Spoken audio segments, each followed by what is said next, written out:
What's up guys? Welcome to my PC vlog. Guys, kahapon vaccine namin kahapon. Kaya lang yung balikat ko sobrang mabigat, makirot. Kaya lalagyan ko siya ng ng mainit na towel para yung bigat niya pumalma siya. Ito guys yung ko vaccine. Ito guys yung ko kahapon. Kaya lalagyan ko siya ng itong tawag ko. Itong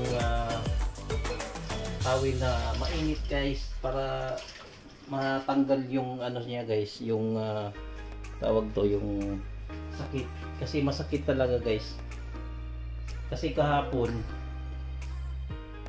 nung unang turok niya, ang akala ko guys, kasi wala akong naramdaman, akala ko guys okay lang siya kasi hindi siya mabigat, hindi masakit. Pero nung nakalipas ng ilang oras na guys, parang na siya, makilot at saka masakit-sakit na siya guys. Tapos mabigat na yung balikat ko, hindi ko na mataas. Kaya ngayon guys, sobrang sakit.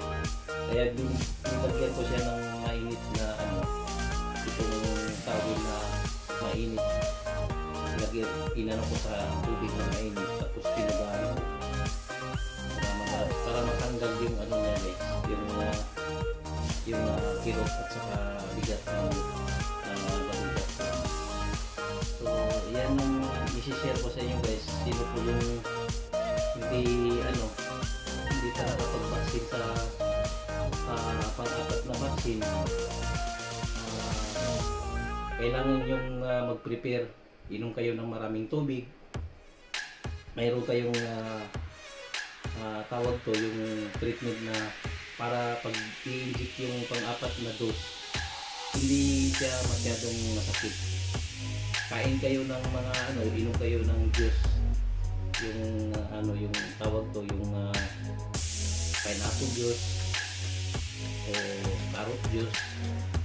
Tapos inom kayo ng maraming tubig para pagdating sa pagturok ng pang-apat, hindi na siya masyadong parang wala na kayong maramdaman. Pero masakit pa rin guys, sana sa Monday mawala na kayong sakit guys. So guys, maganda na yung balikat ko guys. Hindi na siya maganda na, hindi na siya nakirot sa sakit. Kanina bago ko nilagay yung towel na may initang tubig, pinugaan ko para ilagay ko dito. Mabigat siya guys, masakit makirot. Hindi ako nakatulog kagahapon, hindi ako nakatulog kagabi dahil sa sobrang kirot. So ngayon okay na. So yan lang ko guys, yung share ko ngayon. So kailangan lang natin guys na magpa-vaccine kasi pang-apat na turok na namin, fourth dose na namin. So ginagrab ko na yung vaccination namin para okay na siya, para hindi na maabala sa trabaho. Ayan lang po ang share ko sa inyo. Pa-vaccine na kayo sa pang fourth dose nyo.